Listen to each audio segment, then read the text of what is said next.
Okay, thank you for joining us today. As I mentioned, you have joined the Heart Healthy Holiday Side Dishes brought to you by North Kansas City Hospital. This is being recorded and we will post it on YouTube for your future enjoyment as well and for you to be able to share it. Today we have one of our outpatient dietitians named Lindsey Moore here today, and she is going to go over some of the things that you can do to help make your holidays more heart healthy. Lindsey? Hello, yes, my name is Lindsay and I'm one of the dietitians here. So we are going to be talking about heart healthy holiday side dishes. Okay, so these are some just good general goals of healthy eating. These apply throughout the holidays, but also throughout the whole entire year. So I want you guys to shoot for each day eating 3 small meals and 1 to 3 snacks spaced evenly apart. Try not to skip meals or snacks. Have a snack if meals are spaced more than 4 to 5 hours apart. By doing this really helps control our blood sugars, and it also helps us prevent overeating at meals. Eat a variety of foods and colors. Select foods high in fiber frequently, like whole grains, fruits, vegetables, beans, and legumes. And monitor your portion sizes to avoid overeating. Okay, some more general healthy eating tips. Try to include fruits and vegetables where you can.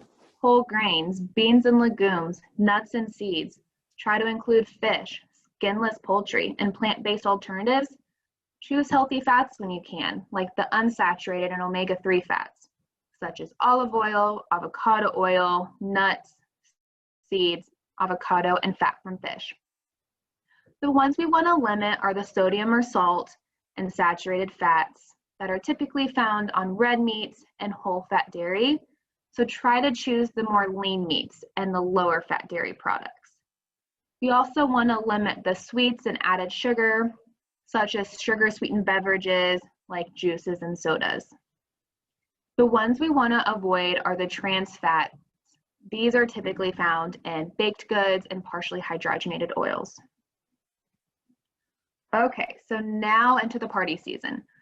Before we enter party season between Thanksgiving and New Year's, it's important to prepare ourselves and brace ourselves. So remember, you can still enjoy the holiday season and stay on track with your healthy eating. Okay, here are some holiday food shockers. These are foods we typically eat at holiday meals. For example, roasted turkey, 6 ounces, 350 calories. 1 cup of stuffing, 340. Green bean casserole, 1 cup, 180. 3/4 cup sweet potatoes, 365 calories. Half a cup of cranberry sauce, 210 calories. Pumpkin pie with whipped cream, 500. Pecan pie, 500. Eggnog, 1 cup, 400 calories, and about 3.5 ounces of peanut brittle is 485 calories. So individually does not seem like a lot, but after seeing all those calories put together, it should be no surprise that a traditional holiday meal can be over 2,000 calories.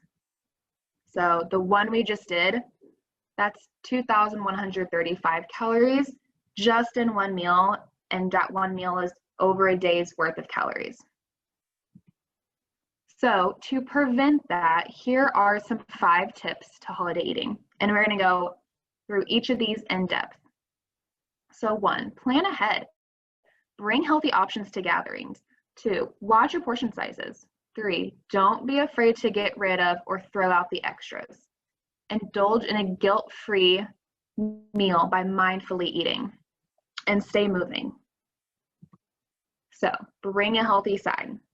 The abundance of sides at holiday gatherings can begin to add up very easily. So they're very generally high in fat, carbohydrates, and calories, but you can work around this by ensuring you have a healthy side option available. So consider bringing a lighter vegetable-based side, and I have a bunch of recipes for you guys. So pick and choose what you like. You are all going to get this PowerPoint email to you to refer back to the recipes, but also refer back to the healthy holiday eating tips. These are the traditional holiday sides, just with the healthy twist, so you still get that traditional feeling. We got a sausage, apple cranberry stuffing on this one, a guiltless green bean casserole, Dijon roasted Brussels sprouts, stuffed mushrooms. We got an acorn squash with wild rice stuffing, a skinny cheesy potato casserole, garlic roasted carrots, a kale and squash salad, an apple, cranberry, and pecan stuffing, and a harvest chicken casserole. And all these recipes are not that hard to make, and it's a healthy, easy way to stay on track throughout the holidays. Okay, so number 2 out of the 5 tips, portion control. We tend to eat much larger portions, wanting to taste everything at holiday meals. But try to keep your portions to what you normally eat on a day-to-day basis, because this will allow you to sample all the different foods. So think of it like a sample platter. Moderation is key here. Okay, one of the most important tips and pieces of advice that I can give, do not go hungry. Don't go hungry to the holiday dinner, because we often eat faster and even more when we're super hungry. We're more likely to overindulge when we're starving. So make sure to have a wholesome breakfast and lunch before dinner. So for example, if it's a lunch, have breakfast, have a snack before you go, enjoy your lunch while you're there, and then make sure you have dinner later on throughout the day. So still trying to get that 3 meals in a day and 1 to 3 snacks. Don't feel bad about eating before and after the big holiday meal. Okay, let's talk turkey, because it's not a holiday without turkey. So turkey is actually a really good, healthier food item that's on the menu. It's a great lean source of protein. We just want to make sure we're going light on the gravy and peeling off the skin if we can, just because it's higher in fat and salt. So more on portion control tips. Again, don't go to dinner hungry. Try having a small healthy snack before heading to dinner to prevent overeating. And what you can do while you're at the dinner, use the My Plate method to keep your portions in check. So how the My Plate method works is, divide your plate in half. Fill it with non-starchy vegetables. This can be any vegetable you want besides peas, potatoes, and corn. The peas, potatoes, and corn are going to go on a different part of our plate. So then to fill 1/4 of your plate with lean meat or other high protein foods, such as turkey or ham or even brisket. Then the other 1/4 of your plate, this is your starches and your whole grains.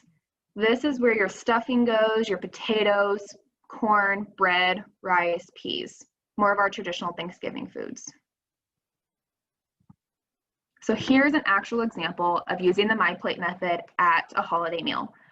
So you see that half the plate is vegetables, got a little bit of fruit in there with it. I think that's cranberries.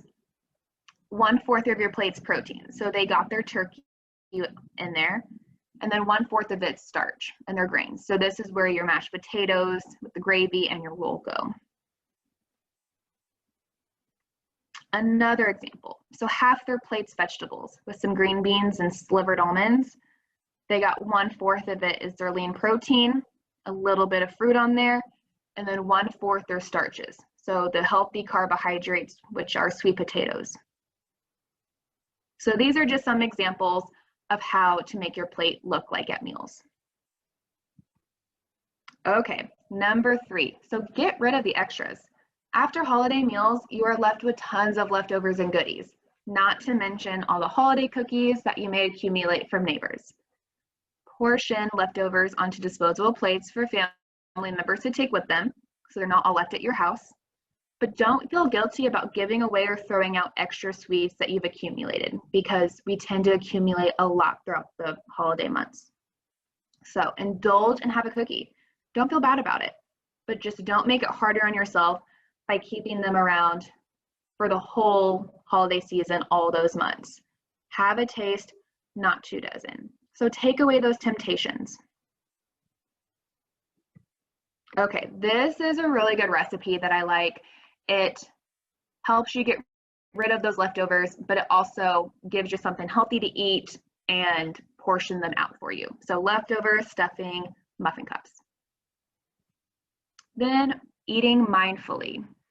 Mindful eating is being more aware of your eating habits, the sensations you experience when you eat, and the thoughts and emotions you have about food.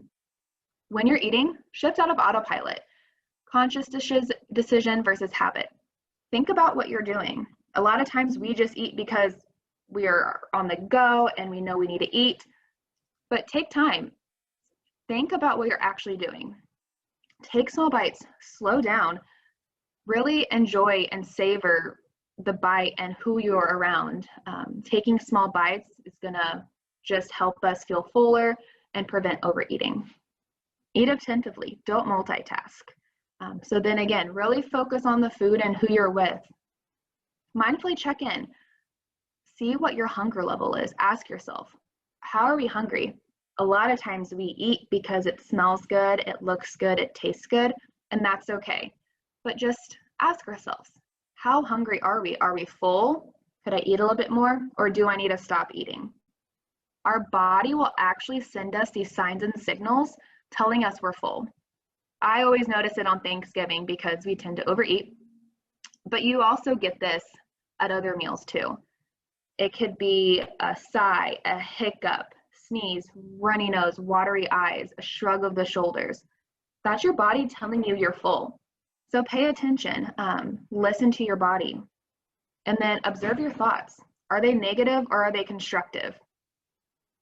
A lot of times we have positive and negative feelings around food. So ask yourself how you're feeling.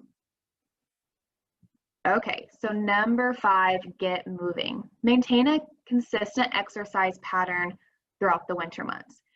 I know it can be really hard because it's, cold outside, icy. It's not the easiest to get out and about, and that is okay. Any time you're moving your body, that counts as exercise. So it doesn't have to be anything vigorous, going to the gym daily. So give yourself some credit. Anytime you're moving your body, that counts. It could be sledding, ice skating, skiing or snowboarding, shoveling snow, online at-home workout videos, walking or jogging, going to the gym, or even cleaning the house. Those all count. The good general goal is about 150 minutes of physical activity per week. Okay, so here are some takeaways I want you guys to remember. Bring a healthy side to gatherings. This is really going to help. Watch what you're bringing to holiday meals. Don't skip meals, eat before you go. This one's really important. Don't feel bad about trying to still get those 3 meals in a day, even with the big holiday meals. Be mindful of portions and be mindful of those food choices using the My Plate method, and get active. You guys can do this. So don't let the holiday season weigh you down.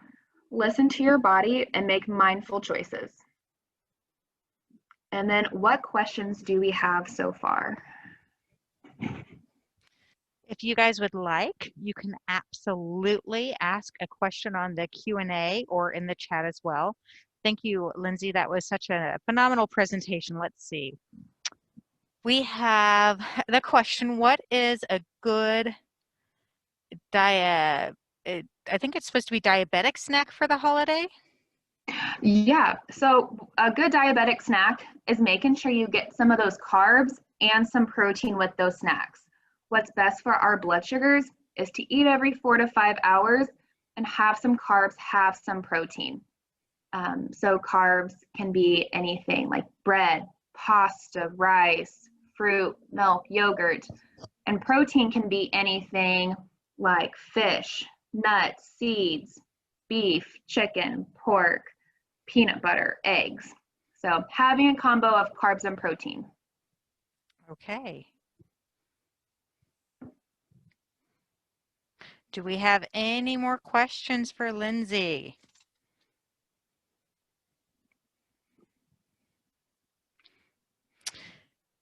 Okay, so I am going to go ahead and disconnect with everyone and end. I wanted to let you know before I do that, though, that Lindsay has decided to go ahead and share her PowerPoint with you because of all of the wonderful recipes that she has in there. So I will be sending you an email later today with her PowerPoint on it so that you can have access to all of those delicious looking recipes. So if there are no further questions, I would like to tell everyone to please have a good rest of your day. And thank you for joining us. Thank you so much, Lindsey. You're welcome. Have a great day, guys. Bye.